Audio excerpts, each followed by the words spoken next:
Topic क्या है आज का? Climate change. देखो क्लाइमेट चेंज को यूजुअली क्या समझा जाता? Act of God.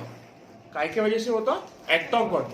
बट अगर आप केदारनाथ फ्लड देखो, चेन्नई फ्लड देखो, चामोली फ्लड देखो, फ्रीक्वेंट साइक्लोन्स देखो, तो आप ये चीज समझ जाएगा कि ये एक्ट ऑफ गॉड नहीं, ये क्या है? Act of humans.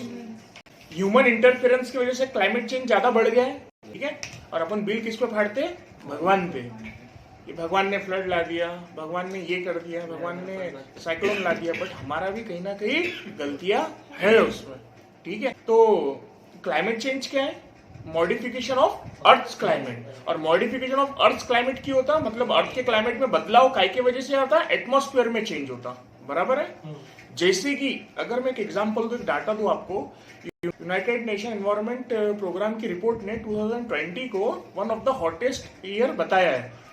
और सबसे बड़ी बात इसमें यह है कि पैंडेमिक रहने के बावजूद भी वो हॉटेस्ट ईयर रहा है। पैंडेमिक यानी मतलब 2-3 साल से कामकाज काफी हद तक के बंद था, इंडस्ट्रियलाइजेशन बहुत हद तक के मतलब 2-3 साल से कामकाज बहुत हद तक के कम हो गया था। जैसे इंडस्ट्रियलाइजेशन कम हो गई, डेवलपमेंट प्रोजेक्ट्स कम हो गए, फिर भी CO2 एमिशंस कम हो गया, मतलब कार्बन डाइऑक्साइड का जो एमिशन लेवल थी वो कम हो गया। व्हीकल्स रोड पे कम थे क्योंकि कई जगह बैन था, बराबर है, लॉकडाउन्स थे। तो फिर भी 2020 one of the hottest year रहा हुआ है। ये सोचने वाली बात है, मतलब क्लाइमेट चेंज एग्रेवेट हो गया है। तो समझ लो आप कि डाटा है 3 डिग्री सेल्सियस से, मतलब जितना टेम्परेचर 100 साल पहले था, ये 100 साल में उससे 3 डिग्री सेल्सियस और ज्यादा बढ़ रहा। For example, on an average अगर हमारा टेम्परेचर है 25 degree Celsius, 25 degree Celsius on an average, अगर एग्जाम्पल समझो, तो वो 3 डिग्री और बढ़ रहा है। एवरेज उसका जो रहेगा 28 हो जाएगा। अब इसके लिए प्रोटेस्ट भी हो रही है, प्रोटेस्ट वर्ल्ड लेवल पे हो रही है। देखो सबसे ज्यादा अगर लैंडमार्क प्रोटेस्ट देखोगे तो ग्रेटा थनबर्ग ने 2018 में स्वीडिश पार्लियामेंट के सामने प्रोटेस्ट की। उसके बाद में ये इशू और भी ज्यादा लाइमलाइट में आ गया। उसके बाद में उसी को फॉलो करते हुए वर्ल्ड में कई जगह पर, कई कंट्री में, कई पार्लियामेंट के सामने, कई गवर्नमेंट अथॉरिटीज के सामने, कई पब्लिक प्रॉपर्टीज पे प्रोटेस्ट एनवायरमेंटलिस्ट ने की है। जैसे कि इंडिया में मेधा पाटकर। देखो अगर हम देखेंगे इतनी प्रोटेस्ट क्यों हो रही है, उससे ये प्रॉब्लम्स क्या क्या आ रहे हैं। पहला प्रॉब्लम तो ये आ रहा कि डिफिकल्टी इन ग्रोइंग क्रॉप्स, मतलब एग्रीकल्चर प्रोडक्टिविटी में दिक्कत आ रही है। एग्रीकल्चर प्रोडक्टिविटी कम हो रही, क्यों? क्योंकि एक्सट्रीम टेम्परेचर हो गया। और एग्रीकल्चर के लिए एक्सट्रीम टेम्परेचर भी नहीं चलता। एग्रीकल्चर के लिए एक्सट्रीम टेम्परेचर चलता है क्या? नहीं चलता। एक्सेसिव रेनफॉल भी नहीं चलता, मॉडरेट रेनफॉल चाहिए। तो इसकी वजह से क्या हो गया? मानसून अनप्रेडिक्टेबल हो गया क्लाइमेट चेंज की वजह से। उसकी वजह से दिक्कतें बढ़ रही है। दूसरा प्रॉब्लम क्या है? Damaging weather events. दूसरा प्रॉब्लम क्या है? Damaging weather events. Weather events यानी कैसे होते हैं? Floods, droughts, excessive rainfall, frequent cyclones. देखो टेम्परेचर जैसे जैसे बढ़ रहा तो पोलर जो रीजन है वहां का आइस मेल्ट हो रहा, वहां का आइस मेल्ट हो रहा तो सी लेवल बढ़ रही है। कई कंट्रीज उससे थ्रेट पे है। थ्रेट पे कैसे है? क्योंकि जो कोस्टलाइन शेयर करती, जो सी बॉर्डर है इंडियन की, उनका अगर पानी बढ़ रहा तो उनके कोस्टलाइन के ऊपर आ रहा पानी। जैसे कि बांग्लादेश, मलेशिया, इंडिया का इंदिरा पॉइंट चले गया उसी में। इंडिया का जब सुनामी आई थी तो उसमें इंडिया का इंदिरा पॉइंट जो साउदर्न मोस्ट पॉइंट था इंडिया का, वो चले गया उसी में, इमर्ज हो गया, डूब गया। देखो अगर हम इन कॉन्टेक्स्ट ऑफ इंडिया देखें, इंडिया 3rd लार्जेस्ट एमिटर है after USA and China CO2 emissions में, बराबर है। मतलब कार्बन डाइऑक्साइड जो एमिट हो रहा उसमें इंडिया 3रे नंबर पे है। बहुत ज्यादा हो गया ये तो। और सबसे बड़ी बात ऐसी है, भले ही USA की पॉपुलेशन इंडिया के एक स्टेट से भी कम है, भले ही USA की पॉपुलेशन इंडिया के स्टेट जो यूपी है उससे भी कम है, लेकिन जो कार्बन डाइऑक्साइड जो एमिशन है पूरे इंडिया से भी ज्यादा है। क्यों है ऐसा? क्योंकि अर्बनाइजेशन, इंडस्ट्रियलाइजेशन, एक्सेसिव डेवलपमेंट। देखो डेवलपमेंट ठीक रहती है बट एक्सेसिव डेवलपमेंट अच्छी नहीं रहती। Excess of anything is bad. अति कोई भी चीज की खराब रहती है। डेवलपमेंट अच्छी रहती है बट अति डेवलपमेंट अच्छी रहती है क्या? नहीं रहती। यूएसए अति डेवलपमेंट कर रहा, पूरे वर्ल्ड को भुगतान हो रहा, पॉपुलेशन मिलियंस में है उसकी, लेकिन जितना पोल्यूशन है वो पूरे वर्ल्ड लेवल पे, इसीलिए इतना रेशियो रहने की वजह से वो एक बड़े मार्केट को कैप्चर करने की कोशिश करता। कभी भी वो ऐसे कंट्री को कैप्चर करने की कोशिश करता जहां पर पॉपुलेशन ज्यादा है, क्योंकि उसके पास में पॉपुलेशन नहीं है, प्रोडक्शन तो बहुत है, इंडस्ट्रियलाइजेशन तो बहुत है, बट मार्केट नहीं है। जर्मन वॉच का डाटा है, इंडिया 5th क्लाइमेट रिस्क पे है वर्ल्ड में पूरे, मतलब पूरे इसमें वर्ल्ड का निकाला 181 कंट्रीज में से इंडिया 5th रैंकिंग पे है, जिसको सबसे ज्यादा क्लाइमेट का रिस्क है। मतलब कितना ज्यादा रिस्क है इंडिया। अगर आप देखोगे तो 3rd लार्जेस्ट एमिटर है, ये है, कितने इश्यूज आ रहे हैं। तभी तो आप दिल्ली वगैरह का इशू आपको मालूम है, मैंने कई बार डिस्कस किया, मैं खुद दिल्ली में उस टाइम पे था, तो मैंने खुद ने देखा वो ऐसी एयर क्वालिटी हो गई थी कि मतलब बाहर रूम से निकलने का दिक्कत आ गई थी। एक मेरा फ्रेंड था, उसको तो रूम के बाहर नहीं निकल रहा था, वो आंखों में इचिंग हो रही, नाक में इचिंग, मुंह में इचिंग, मतलब जैसे तकलीफ आ रही, उससे कैंसर्स भी डेवलप हो सकते कि नहीं हो सकते, क्रॉनिक कैंसर डेवलप हो सकता है उससे, लंग कमजोर हो सकती है उससे। हम लोगों को शॉर्ट टर्म में लगता नहीं, बट इसके लॉन्ग टर्म में बहुत ज्यादा इफेक्ट है, बॉडी वीक होती है अपनी। अब देखो ये जो क्लाइमेट चेंज हो रहा उसके कॉजेस क्या है, 2 कॉजेस है, पहला है नेचुरल कॉज, दूसरा है एंथ्रोपोजेनिक कॉज, बराबर है। पहला है नेचुरल कॉज। नेचुरल कॉज जो रहता ना, देखो ऐसा नहीं है क्लाइमेट चेंज सिर्फ ह्यूमन इंड्यूस्ड है, नेचुरली भी होता, लेकिन फर्क सिर्फ इतना है कि नेचुरली जो क्लाइमेट चेंज हो रहा उसको मिलियंस ऑफ ईयर्स लग जाते होने में, धीरे धीरे इफेक्ट होता, ग्रेजुअल इफेक्ट होता, एकदम से इफेक्ट होता क्या नहीं होता। और जो एंथ्रोपोजेनिक कॉज है उससे इमीडिएट इफेक्ट होता, मतलब आपको 5 से 10 साल में उसके इफेक्ट दिखना चालू हो जाएंगे, बराबर है। ये रहता फर्क नेचुरल कॉज और एंथ्रोपोजेनिक कॉज में, ये समझ में आ गया। नेचुरल कॉज में हम पहला देखेंगे तो है continental drift. Continental drift geography में पढ़े थे हमने, क्या है कॉन्टिनेंटल ड्रिफ्ट यानी जो लैंड की पोजीशन 200 मिलियन ईयर अगो पहले जो थी आज वो है क्या नहीं है, क्योंकि लैंड मूव हो रहा, बराबर है, डिस्प्लेस हो रहा, उसको बोलते हैं प्लेट डिस्प्लेसमेंट। क्या बोलते हैं? प्लेट डिस्प्लेसमेंट, बराबर है। कॉन्टिनेंटल ड्रिफ्ट थ्योरी के हिसाब से इंडिया का जो लैंडमास है वो एशियन लैंडमास की तरफ मूव कर रहा, उसी की वजह से हिमालय है। ऐसा एशियन लैंडमास था, इंडिया का लैंडमास जो है नीचे से सदर्न मोस्ट पॉइंट से आया। इंडिया का जो लैंडमास था पहले सदर्न स्फीयर में था, सदर्न स्फीयर से मूव होते होते धीरे धीरे ग्रेजुअली ऊपर आया, फिर एशियन लैंडमास से जब टकराया, जब कॉन्फ्लिक्ट हुआ, जब उसमें से हिमालय धीरे धीरे फॉर्म हुए। और अगर एक डाटा देखे तो हिमालय उसी की वजह से हर साल 1 मिलीमीटर बढ़ रहा है, ये मैंने बताया था पहले भी। हिमालय हर साल 1 मिलीमीटर से राइज हो रहा, मतलब ऐसा बोल सकते हैं कि 2021 में जो हाइट थी हिमालय की 2022 में नहीं है, 2022 में ज्यादा है 2021 से। मैं बोल सकता inter governmental panel on climate change की रिपोर्ट है, उसके हिसाब से जो अर्थ का जो वेरिएशन होता है ऑर्बिट में, उससे भी आइस फॉर्मेशंस पे इफेक्ट हो रहा है, उसको बोलते हैं मिलेनकोविक साइकिल। ये आईपीसीसी की भी फाइंडिंग के हिसाब से है, ठीक है। तीसरा है वोल्केनिक एक्टिविटीज। वोल्केनिज्म से पोल्यूशन होता, हमने देखे थे। वोल्केनिक एक्टिविटी से क्या होता, उसमें से सल्फ्यूरिक जब वोल्केनो आता तो उसमें से क्या लिखता है, सल्फर ऑक्साइड निकलता। जब सल्फर ऑक्साइड निकलता और जब उसमें वाटर मिक्स हो जाता तो वो सल्फ्यूरिक एसिड बन जाता, तो उससे प्लांट्स पे, ह्यूमंस पे इफेक्ट होता, पूरा होता ही नहीं होता, एसिड रेन बन जाता। वो सल्फ्यूरिक एसिड से क्या बनता है, एसिड रेन बन जाते। वेदर कूलिंग भी बढ़ जाती। वेदर कूलिंग कैसे बढ़ती, जो उसमें से एशेस निकलते, वोल्केनो में से जो एशेस निकलते, ऑक्साइड्स निकलता, वो एयर में जाता, उसके वजह से सनलाइट जल्दी डायरेक्ट पेनिट्रेट नहीं होता अर्थ के ऊपर, उसके वजह से हीट कम होती, उससे कूलिंग होती वेदर की, बराबर है। उससे भी डिस्टर्ब हो जाता, उससे भी जो बैलेंस है अर्थ का, उससे भी जो बैलेंस है एनवायरमेंट का डिस्टर्ब होता। तो 2 इफेक्ट होते वोल्केनो से, क्या क्या। अब अगर हम देखें, अगर सेकंड कॉज है एंथ्रोपोजेनिक कॉज। एंथ्रोपोजेनिक कॉज यानी ह्यूमन इंड्यूस्ड कॉज, मतलब ह्यूमन एक्टिविटीज की वजह से जो होता है उसको बोलते हैं एंथ्रोपोजेनिक कॉज, बराबर है। देखो ह्यूमन एक्टिविटीज से जो क्लाइमेट चेंज हो रहा है इसका स्टडी 20th सेंचुरी से साइंटिस्ट ने करना चालू करी। उसके पहले उसके ऊपर कुछ ज्यादा क्लाइमेट चेंज के ऊपर स्टडी साइंटिस्ट ने नहीं चालू की थी।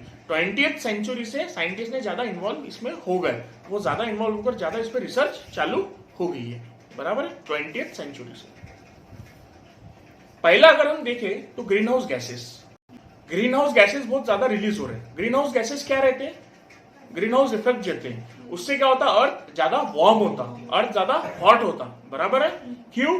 क्योंकि ग्रीन हाउस गैसेस जब आते तो वो रेडिएट वापस से अर्थ से नहीं कर पाता। फॉर एग्जाम्पल वाटर पेपर है, क्लोरोफ्लोरोकार्बन है, कार्बन डाइऑक्साइड है, नाइट्रस ऑक्साइड है, ये सब क्या है? Green house gases.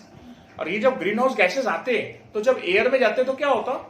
ये सन की रेस तो आ जाती नीचे, बट ये जब रेडिएट करते तो उसको ओपेक रहते, बराबर है।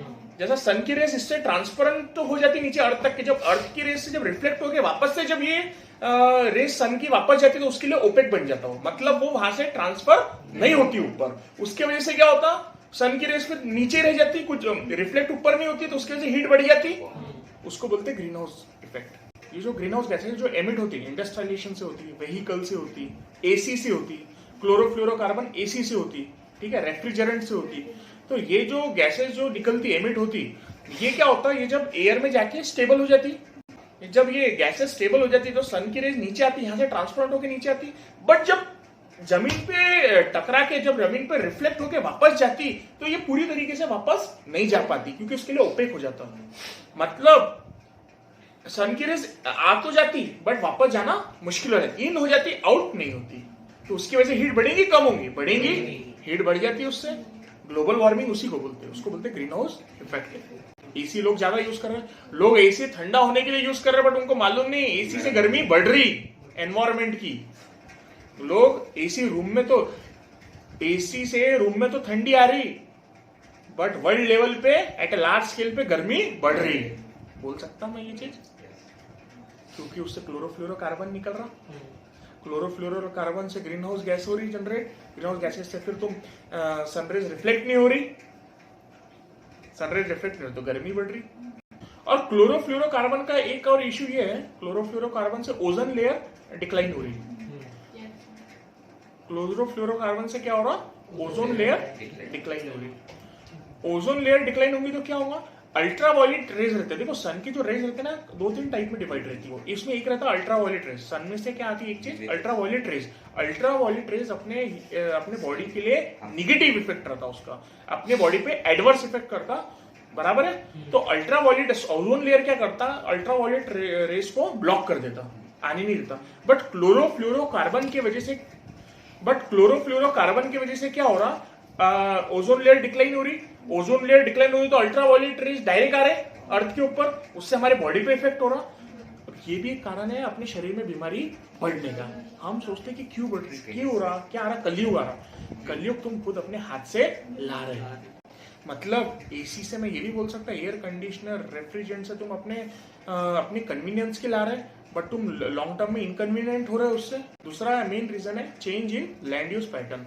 मतलब जो जमीन जो आप यूज कर रहे हैं उसको यूज करने का तरीका चेंज कर रहे हैं, उसका यूज अलग तरीके से कर रहे हैं। इसी से भी क्लाइमेट चेंज हो रहा है। कैसे?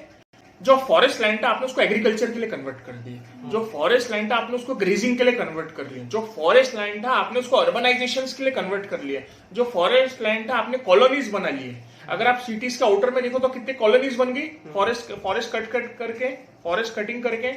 अगर आप देखोगे तो फॉरेस्ट को आपने इंडस्ट्रियलाइजेशन के लिए कर दिया, फॉरेस्ट को आपने लैंड माइनिंग के लिए कर दिया, मतलब फॉरेस्ट कम हो गया, फॉरेस्ट डिक्लाइन होते जा रहा है, डिफॉरेस्टेशन हो रहा है,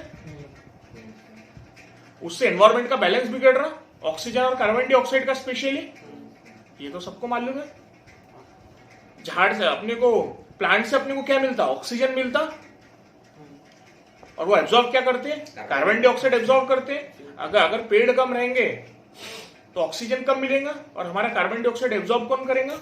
अब आपको समझ में, लैंड यूज का जो तरीका है, जो जमीन का जो व्यापार है, वो गलत तरीके से हो रहा है। इसी से भी हो रहा है, गलत नहीं बोल सकते, बट चेंज होते जा रहा है, उससे हो रहा है। जो changing pattern of land use है उससे भी क्लाइमेट चेंज हो रहा। तीसरा है ट्रांसपोर्टेशन, एक्सेसिव ट्रांसपोर्टेशन, व्हीकल्स का यूज बहुत ज्यादा बढ़ गया है, उससे क्या हो रहा, पोल्यूशन बढ़ रहा। जो ग्रीन हाउस गैसेस देखे, कई ग्रीन हाउस गैसेस व्हीकल से निकल रहे हैं, जैसे कि carbon dioxide, carbon oxide, nitrous oxide, sulphur oxide. ये कि कहां से निकलता, व्हीकल से निकलता। व्हीकल एमिट करते हैं इसको, कहां से एमिट होते हैं, व्हीकल से। हेल्थ इफेक्ट्स भी हो रहे हैं उसके वजह से। आज आप देखो हार्ट अटैक इंडिया में बीच में आया था, पेपर में आया था, हार्ट अटैक रेट इंडिया में बहुत ज्यादा बढ़ गया है। एक्सेसिव बढ़ना नहीं अलग है, एक्सेसिव बढ़ना एक अलग चीज है। हार्ट अटैक कैसे बढ़ रहा है, लाइफस्टाइल चेंज हो रही है। ओबेसिटी तो एक है, बट पोल्यूशन भी एक अलग भी कॉज साथ में बढ़ गया है। देखो ओबेसिटी तो पहले से ही है अपनी, पहले से ही चल रही है हिस्टोरिकली सबकी।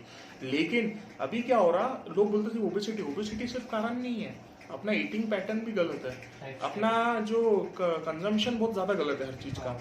पोल्यूशन बहुत बड़ा कॉज है हार्ट अटैक के लिए, क्योंकि पोल्यूशन, अरे आप फिट लोग देखो, आप ओबेसिटी की बात करते हैं, सिद्धार्थ शुक्ला देखो आप, इतना फिट आदमी बिग बॉस का, उसकी डेथ हो गई हार्ट अटैक से। मेरा बोलने का मतलब क्या है कि इतने फिट लोग भी अटैक से मर रहे हैं, ये मेरा बोलने का मतलब है। आप देखो कई बार आप वीडियोस देखोगे यूट्यूब पे कि कई बार जिम ट्रेनर भी जो एकदम फिट है, बॉडी बिल्डर है, वो भी अटैक से कई लोग मर रहे हैं। सिर्फ मतलब बोलने का मतलब सिर्फ obesity is not only reason, obesity is one of the reason but not the only reason.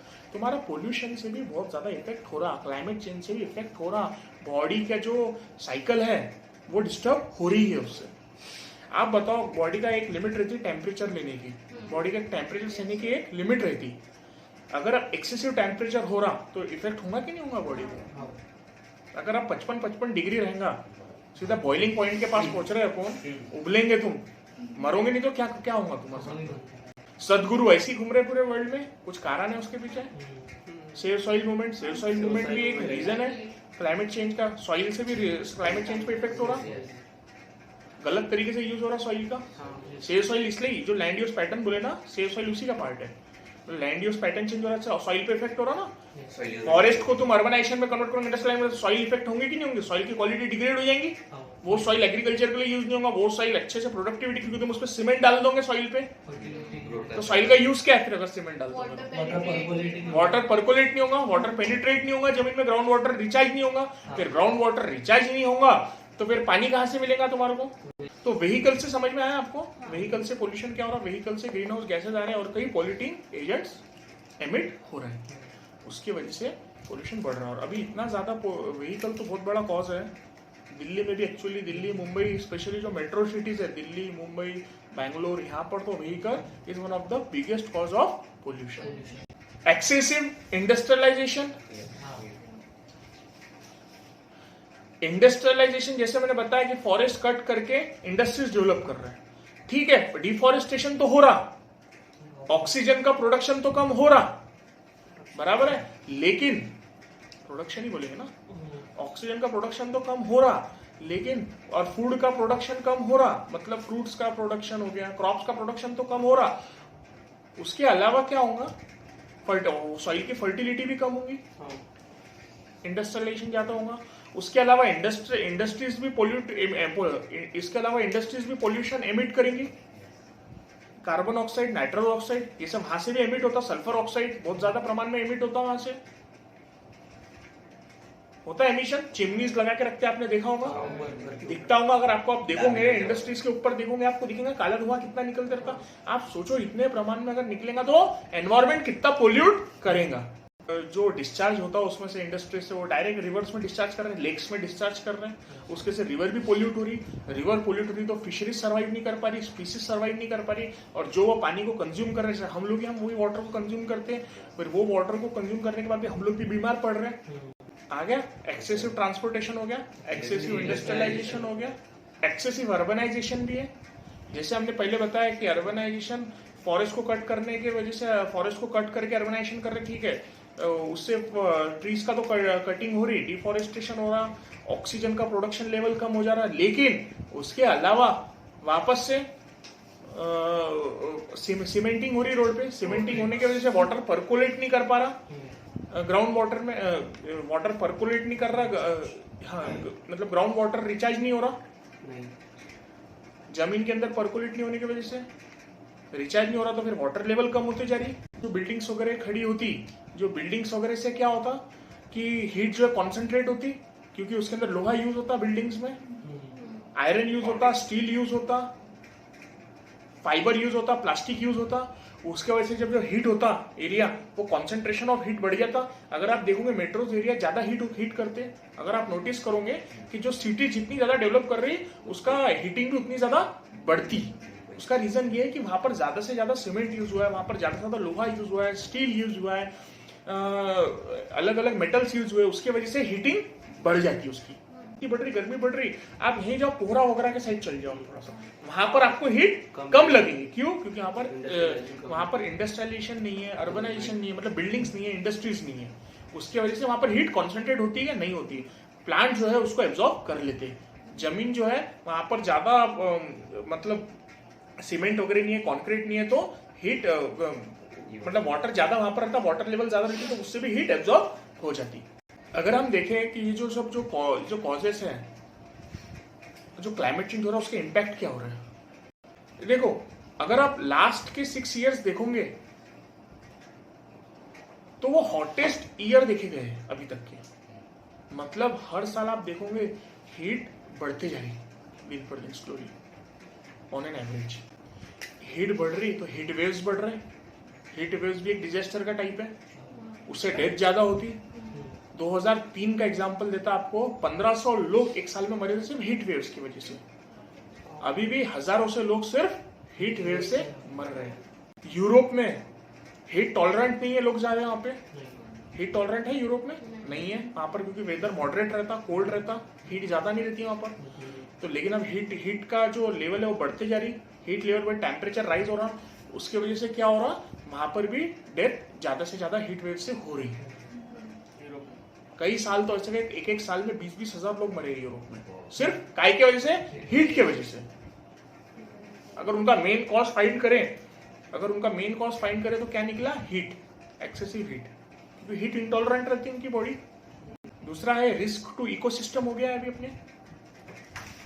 Species survive नहीं कर पा रही, स्पीसीज डिक्लाइन हो रही, पोल्यूशन बढ़ रहा,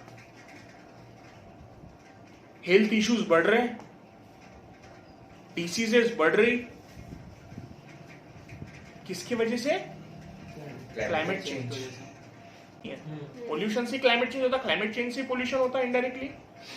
क्योंकि क्लाइमेट चेंज होगा तो हीट बढ़ेगी तो वो भी उससे पोल्यूशन और बढ़ता। क्योंकि जब व्हीकल से जो पोल्यूशन निकलता, ज्यादा हीट रहेंगे तो उसको कैटलिस्ट मिल जाता और ज्यादा कन्वर्ट करने के लिए। सी लेवल जो है वो बढ़ते जा रही। पिछले 100 साल में 4 से 8 इंच सी लेवल बढ़ गई है। उससे कई कंट्रीज हैं उनको थ्रेट हो गया है, specially island countries, Malaysia, Sri Lanka, जो छोटे छोटे टापू है वहां पर क्या होगा, वो पूरे पानी से घिरे हुए हैं। जब पानी बढ़ेगा, जब सी लेवल राइज होंगी तो उनका जो है वो लैंड इमर्स होते जाएंगे उसमें। कई कंट्रीज है उनकी कोस्ट लाइन 4 से 8 इंच तक के पानी के अंदर जा चुकी है। इंडिया का इंदिरा पॉइंट सुनामी में पानी के अंदर इमर्ज हो चुका है।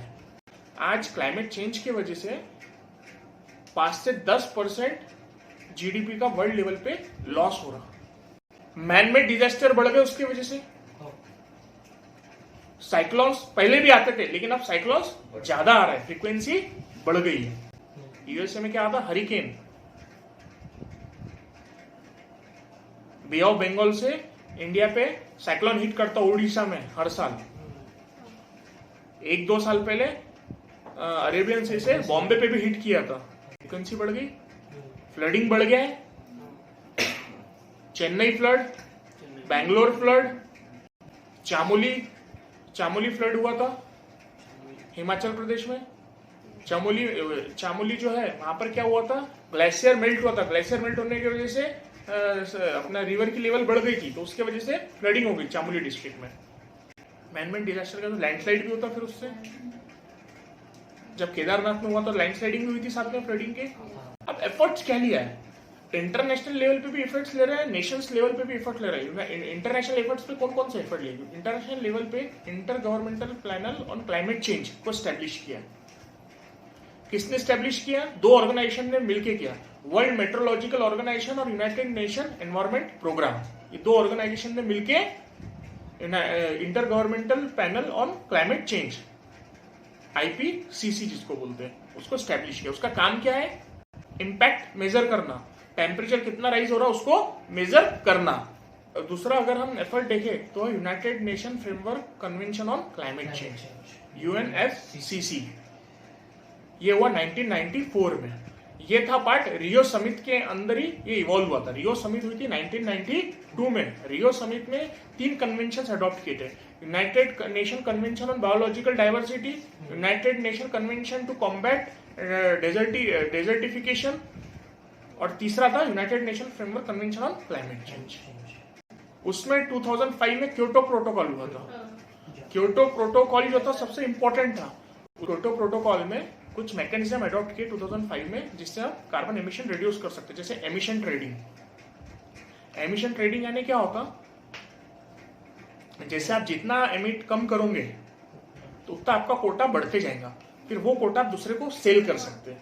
फिर अगर दूसरे ने मतलब कोई दूसरी कंट्री है उसने ज्यादा पोल्यूशन बढ़ाई तो वो पहले उससे खरीद लेंगे, भाई मैं इतना मेरा एक्सेसिव हो रहा, तो वो उससे ट्रेड कर सकती, उससे एक रिस्पॉन्सिबल बिहेवियर आ जाता उससे, बराबर है। दूसरा है क्लीन डेवलपमेंट मैकेनिज्म, तीसरा है ज्वाइंट इंप्लीमेंटेशन। ये 3 मैकेनिज्म कब अडॉप्ट हुए? क्योटो प्रोटोकॉल में। ग्रीन बॉन्ड यानी क्या होता?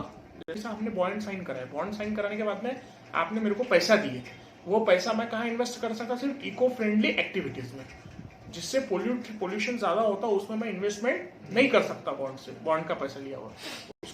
उसके बाद में फिर अभी रिसेंटली हुआ था पेरिस एग्रीमेंट 2016 में। पेरिस एग्रीमेंट इंपॉर्टेंट था। 2016 में जो उसका टारगेट डिसाइड हुए 2015 में हुआ था, 2016 में एनफोर्स हुआ था, to keep temperature below 2 degree Celsius above pre industrial level.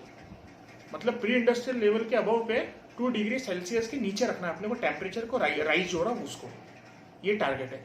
और कोशिश करना है कि 2 डिग्री सेल्सियस से अपन 1.5 डिग्री सेल्सियस पे ला ले उसको, कोशिश ये भी करना है उसके लिए।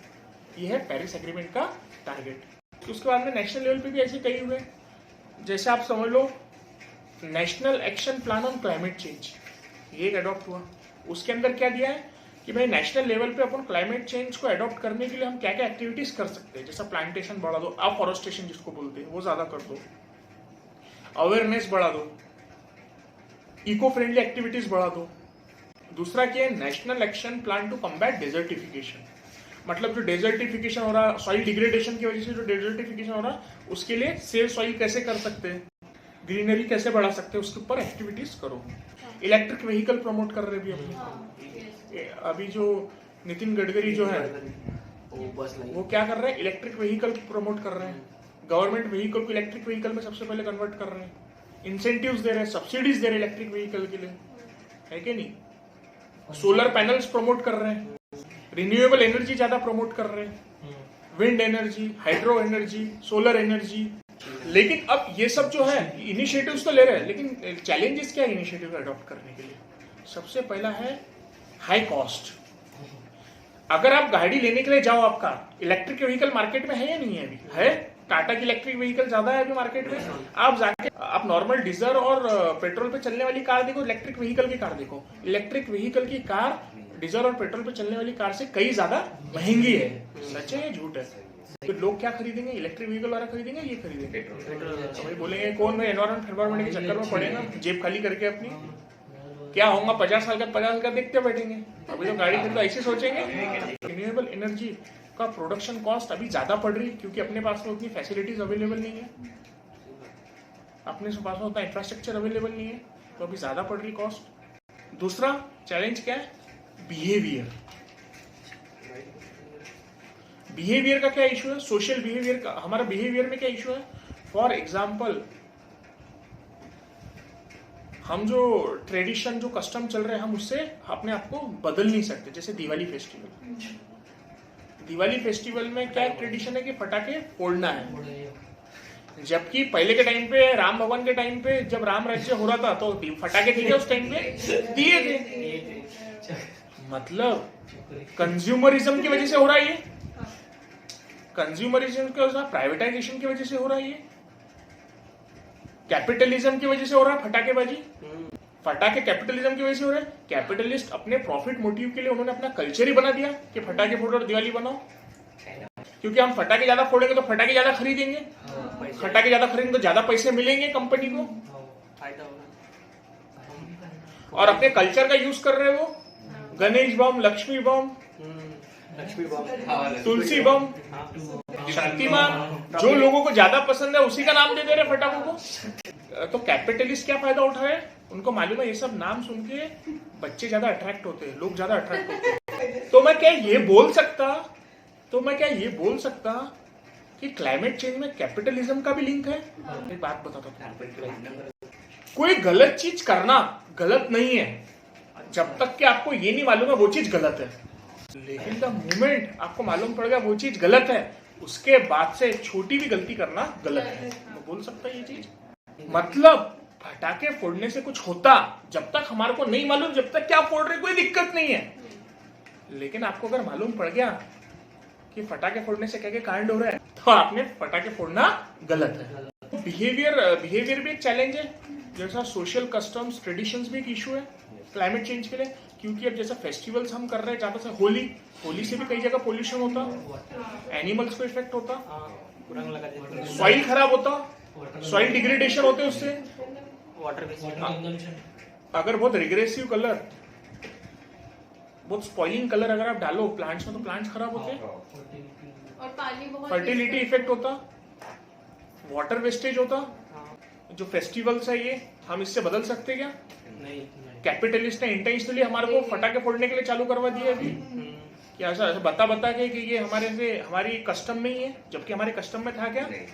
जब उस टाइम पे राम राज्य स्टैब्लिश भी हुआ था, राम 14 साल की वनवास काट के रावण को हरा के वापस भी आए थे, तो उस टाइम पे दिए जला के फटाके फोड़े थे? फटाके तो थे भी नहीं उस टाइम पे।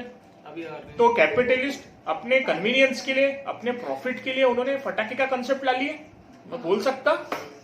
फिर आता lack of coordination between governments, तो ऐसा मैं बोल सकता lack of coordination between central government, state government and local government, ये भी एक चैलेंज है। सोसाइटी का इन्वॉल्वमेंट कम है। नेक्स्ट है अवेयरनेस कम है हमारे में कि क्लाइमेट चेंज होता क्या है, क्लाइमेट चेंज से नुकसान क्या होता है, क्लाइमेट चेंज क्यों होता, हम लोगों को ये नहीं पता, ये भी एक दिक्कत है। कोई लोग इतना सोचता कि क्लाइमेट चेंज क्या रहता, लोड ही नहीं लेता हम दिमाग पे। तो हमने करना क्या चाहिए? पहला हमने क्या करना चाहिए, बजट एलोकेशन, प्रॉपर जो इको फ्रेंडली चीजें उसके ऊपर बजट का एलोकेशन बढ़ा देना चाहिए। For example electric vehicle promote करने के लिए सब्सिडी ज्यादा देना चाहिए, रिन्यूएबल एनर्जी प्रोडक्शन के लिए इंसेंटिव्स बढ़ा देना चाहिए, ट्रांसपोर्टेशन के लिए इको फ्रेंडली मीडियम्स यूज करना चाहिए जैसे कि बोटिंग, शिपिंग ज्यादा से ज्यादा, और दूसरा पब्लिक ट्रांसपोर्टेशन, मतलब एक आदमी एक गाड़ी ना यूज करते हुए एक गाड़ी में 10 लोग बैठे ऐसा कोशिश करो। अगर आप यूरोपियन कंट्रीज में देखोगे, फिनलैंड, स्कॉटलैंड, नेदरलैंड, ये सब जो कंट्रीज है ना, अगर आप यहाँ देखोगे यूरोप में अगर स्पेशली, तो वहाँ साइकिलिंग ज्यादा यूज होती है। यूरोप लाइफ में एक बार यूरोप जाके आओ। देखो मैं इसलिए नहीं बोल रहा कि यूरोप जाओ, मैं इसलिए नहीं बोल रहा आपको यूरोप जाओ कि भाई उधर वेदर बहुत अच्छा है, मुद्दा वो नहीं है, वो तो एक पार्ट है। वेदर तो आपको कश्मीर में भी मिल जाएगा, वेदर आपको हिमाचल में मिल जाएगा, नैनीताल में भी मिल जाएगा, वेदर शिमला में भी मिल जाएगा, उतनी ठंडी मिलेंगे, सब कुछ मिल जाएगा आपको जो चाहिए, लेकिन वो दिक्कत नहीं है। लेकिन वहां क्यों जाने बोल रहा है? लोगों को समझने के लिए, उनकी लाइफस्टाइल कैसी है, उनमें और हमारे में फर्क क्या है। Curiosity is the mother of exploration. Curiosity रहेंगी तो ही आप एक्सप्लोर करोगे। आपको क्यूरियोसिटी क्या रहनी चाहिए लाइफ में कि यार वहाँ कैसा है, वहाँ की लाइफस्टाइल कैसी है, वहाँ मेरी लाइफस्टाइल क्या है, वहाँ पर लोग कैसे जीते, मैं कैसा जीता, वहाँ का डेवलपमेंट की प्रोसेस कैसी है, मेरी डेवलपमेंट की प्रोसेस क्या है, इसीलिए जाना जरूरी है। उनकी थिंकिंग कैसी, मेरी थिंकिंग कैसी, देखो इससे इतना मैच्योरिटी इतनी बढ़ती ना हमारी, जब हम देखते तो हमारे को समझ जाता है, जब हमारे को समझ जाता है यार कितना फर्क है हमारे में, और इको फ्रेंडली कैसे जीते। तो समझ में आ गया, बजट एलोकेशन ज्यादा करना चाहिए। दूसरा क्लाइमेट एडॉप्टेशन, एफोरेस्टेशन बढ़ा देना करना चाहिए। एफोरेस्टेशन प्लांटेशन, मतलब एफोरेस्टेशन ज्यादा से ज्यादा करना चाहिए। अवेयरनेस पब्लिक में बढ़ाना चाहिए, इश्यूज क्या है, प्रॉब्लम क्या है, चैलेंजेस क्या है। इको फ्रेंडली इकोनॉमिक एक्टिविटीज करनी चाहिए, जैसे ऑर्गेनिक फार्मिंग बोला इन्होंने, इको फ्रेंडली इंडस्ट्रीज डेवलप करनी चाहिए। हो गया वे फॉरवर्ड। अब कोट एक मैं बताता important, nature provides free lunch only if we control our appetite. the earth, air, land and water is not an inheritance from our ancestor, but it is on loan from our children. So it should be handed over to our future. At least it was handed over to us from our previous generation. बराबर है? It was said by Mahatma Gandhi.